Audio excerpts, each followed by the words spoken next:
Hello again, this is Mrs. Dam, and I'm going to continue talking about plurals. In the last video, we talked about one of the rules that we use in making a singular noun a plural noun. Normally you just add an S to the end.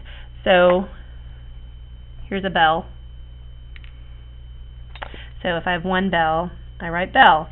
And if I have more than one, I simply add an S. And that works for the majority of words in the English language, but we still have to talk about some of the trickier words. So we've talked about ES. Now we need to talk about how you make nouns that end with an O plural.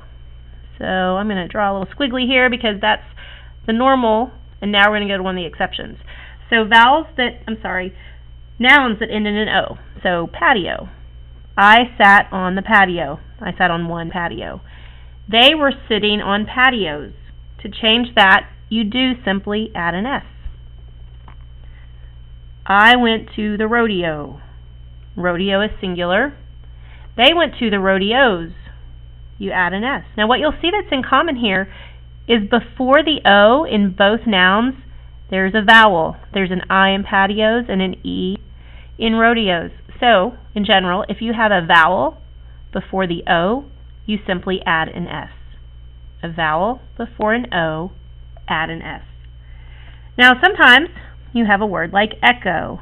Echo is singular. There is one echo. But if there's more than one, that's echoes. And you'll see I'm adding an ES. Echoes, ES. The reason I did that is there is a consonant sound right here.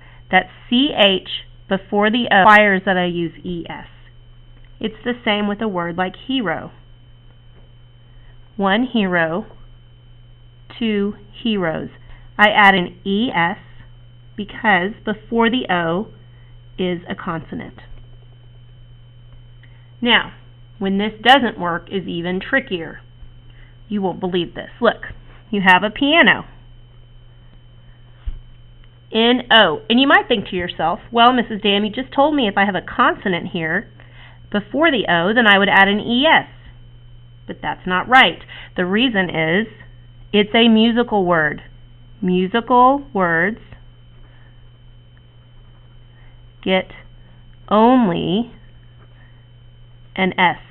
Now, I don't know why exactly. I just know that's the rule. Now, to add even more to that, words of Spanish origin also have only an S. So, if you eat a taco, it's T-A-C-O. But if you're really hungry and you have 7 tacos, it's T-A-C-O-S.